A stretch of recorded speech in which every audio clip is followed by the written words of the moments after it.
Welcome to The Explainer. Today we're diving into a conflict that is literally tearing apart one of the world's oldest Christian communities. And to really understand it, we've got to go way back, like over 400 years back. All right, let's jump straight in.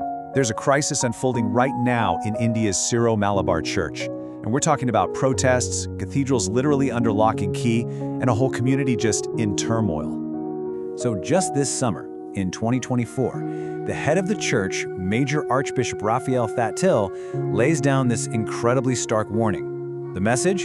It was simple. Obey this new rule or you're out. Excommunicated. So what's this all about? What's the big fight over? Well, you might be surprised. It all boils down to one single detail. Which way does the priest face during Mass? You know, the main event in the church. Should he face the people or face the altar? It sounds almost trivial, right? But believe me, this one question has lit a fire, sparking huge protests and splitting the community right down the middle. And the fallout from this? It's been huge. I mean, the main cathedral, which serves more than 600,000 people, has been locked up for over a year. Think about that. The two sides have even dragged this thing into court. So now, this beautiful, historic church just sits there, empty. A silent symbol of just how deep and bitter this feud has become. So you gotta ask, how on earth did it get this bad? How can one little detail about worship tear apart a church that's been around for almost 2,000 years? Well, to get to the bottom of it, we need to do some time traveling. We're going back, way back, to a single event that changed everything. But before we get to that big event, we've got to understand who we're talking about. To really feel the weight of this story, you need to know about the incredible, unique identity of the St. Thomas Christians of India. Okay, so their story, their tradition, goes all the way back to St. Thomas the Apostle himself. The story goes he landed in India in 52 AD. For the next 1,500 years, that's a long time, they built this really distinct Christian culture. They had ties to the church in Persia, but, and this is key, they ran their own show locally. They were led by a powerful figure called the Archdeacon. And this whole unique identity has a name, Martoma Margam. It means the way of St. Thomas. And it's not just about what they believed, it was their whole way of life, you know? A really deep mix of Christian faith and Indian culture that defined who they were for centuries. There's this great quote from a theologian, Placid Potapara, that just nails it. He said they were Indian in culture, Christian in faith, and Oriental in worship. It's perfect, right? It shows you just how blended their identity was. And that was their world, right before everything was about to change. Okay, so now we get to it. The main event. The moment that planted the seeds for the fight we're seeing today. This is all about the arrival of the Portuguese and something called the Synod of Diamper. So when the Portuguese showed up in India, they weren't just explorers. They had this system called the Padroado. Basically, the Pope gave them a deal. Wherever you colonize, you also get to run the church. So colonial power and religious power were completely tied together. In the flashpoint, it all went down in the year 1599. A Portuguese Archbishop, Alexis de Menezes, shows up with one mission, to take this independent church of the St. Thomas Christians and bring it under the thumb of Rome and, of course, Portugal. So he calls this big meeting the Synod of Diamper, and the changes he forced on them were just massive. I mean, think about it. Before, they were led by their own guy, the Archdeacon. After, a Portuguese Archbishop was in charge. Their ancient worship style, forced to become more like the Latin Roman style. Their Indian customs, replaced with European ones.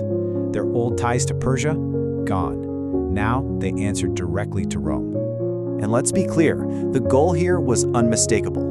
It was a systematic takeover. They cut the old ties, got rid of the local leaders, and called local customs pagan.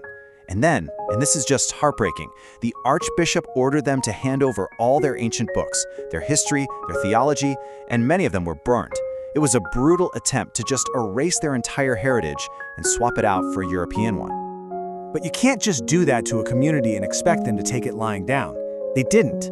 The anger just simmered under the surface for decades, and when it finally boiled over, the reaction was, well, it was fast, it was dramatic, and it made history.